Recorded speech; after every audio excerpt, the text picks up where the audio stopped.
कब ही बढ़ेगी चोटी। જેમાં શ્રી ઠાકોરજી અને સખાઓ વનમાં ગયા હોય છે અને આજે બધા વચ્ચે હોડ લાગે છે કે કોની ચોટી સૌથી મોટી છે। તો શ્રી ઠાકોરજી કહે છે કે હું જ માપીશ। તો એકદમ બડું ઘાસનું તીનકું લઈને આવે છે અને બધાની ચોટી માપે અને નિશાની કરે। તો અત્યાર સુધી બધામાં સૌથી બડી ચોટી બલભૈયાની થાય છે। હવે શ્રી ઠાકોરજી કહે છે હવે મારી ચોટી માપું। બધા કહે છે લાલા માપવાની જરૂર જ નથી, તારી ચોટી તો છોટી દેખાય છે।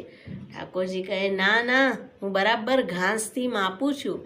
અને જ્યારે માપવા જાય છે ત્યારે જે નિશાની હોય તેનાથી નીચે શ્રી ઠાકોરજી હાથ લઈ જાય છે અને કહે છે કે જો મારી ચોટી તો બલભૈયાથી પણ બડી છે।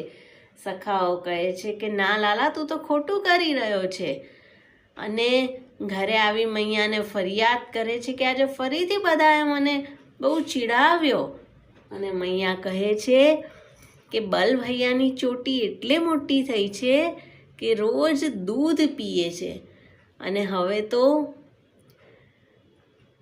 મૈયાને એક આદત થઈ જાય, જ્યારે જોઈ ત્યારે લાલનને કહે કે જો ચોટી બડી કરવી છે ને તો તું દૂધ પી લે।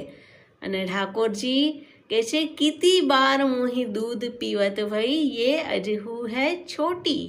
હજી તો દૂધનો કટોરો મૂકે અને ચોટી સામે જુએ કે મૈયા કેમ વધતી નથી।